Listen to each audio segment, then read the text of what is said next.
పెళ్లి కొడుకు పెళ్లి కూతుర్ని చేసిన తర్వాత విహారిని సహస్రాన్ని తీసుకెళ్ళి అక్కడ దేవుడి దగ్గర పూజ జరిపిస్తూ ఉంటారు. అందరూ చాలా సంతోషంగా ఉంటారు. అప్పుడే కొంతమంది ఆఫీసర్స్ ఇంటికి వస్తారు. వాళ్ళు ఇంటికి వచ్చేసరికి వాళ్ళందరినీ చూసి పద్మాక్షి ఇలా అంటుంది, ఎవరు సార్ మీరంతా అంటే ఐడి కార్డ్ చూపిస్తూ ఆ సార్ ఇలా చెప్తాడు, వీఆర్ ఇన్కమ్ ట్యాక్స్ డిపార్ట్మెంట్ అని చెప్తాడు. అయితే మేము ఒకేసారి మీ ఇంటి మీద మీ ఆఫీస్ మీద కూడా దాడులు చేస్తున్నాం. అయితే ఆల్రెడీ ఒక టీం మీ ఆఫీస్లో దాడులు చేయటం మొదలుపెట్టింది. మేము ఇక్కడికి వచ్చాం అని అంటూ చెప్తూ ఉంటాడు. ఆ మాట విని విహారి అందరూ షాక్ అయిపోయి చూస్తూ ఉంటారు. ఇక విహారి సహస్ర అందరూ కూడా అలా ఉంటే ఇన్కమ్ ట్యాక్స్ డిపార్ట్మెంట్ వాళ్ళు ఇంట్లో మొత్తం సెర్చ్ చేస్తూ ఉంటారు.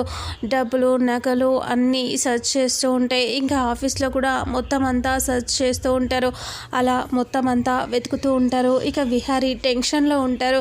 మరి ఇన్కమ్ ట్యాక్స్ డిపార్ట్మెంట్ వాళ్ళు ఎలా వచ్చారు, అసలు ఏం జరిగింది అనేది రాబోయే నెక్స్ట్ ఫుల్ ఎపిసోడ్లో తెలుసుకుందాం.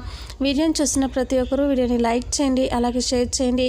మన ఛానల్లో మరిన్ని అప్డేట్స్ కోసం ఛానల్ని సబ్స్క్రైబ్ చేసుకోండి. Thank you so much.